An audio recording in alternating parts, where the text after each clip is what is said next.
माझं नाव मनोज नारायण दरोडे. आम्ही इथं 18 तारखेपासून आलो आहोत आणि 18 तारखेपासून आलो तेव्हापासून म्हणजे पाऊस नाही होता. सामान आणायला खूप त्रास झाला आम्हाला.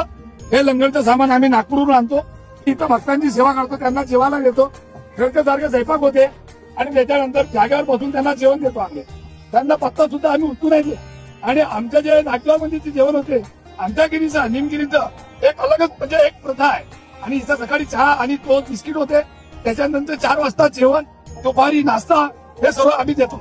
आणि इथं सर्व दूर भक्त लोक येतात आणि आमच्या जेवणाची आणि नाश्त्याची खूप प्रशंसा करतात. तेव्हा कुठेही जायचं नागपूरला तर आपलं हे निमगिरी आहे.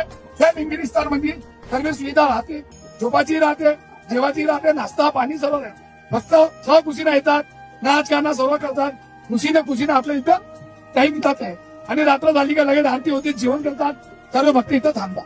इथं कोणत्याच प्रकारची पैसा कोणाकडे 1 रुपया घेत नाही. त्यालाही 1 रुपया द्यायचा असेल त्यांनी त्या तेवढा देऊन द्यायची. आम्ही त्यांना सांगतो की तुम्ही इथं द्या, आमच्या हातात नाही. आणि एवढं बोलतो. दरवर्षी आम्ही येतो 1 दिवसाचा स्टे घेतो. जेवण इतका स्वादिष्ट राहते की तुमचं पोट भरून जाईल पण तुमचं मन भरणार नाही. म्हणून अन्नाची इथे खूप जास्त महत्व आहे. त्या इतक्या पहाडामध्ये येऊन आपल्याला इतकं स्वादिष्ट जेवण मिळणं ही खूप मोठी सेवा आहे. हरी हर जय श्री.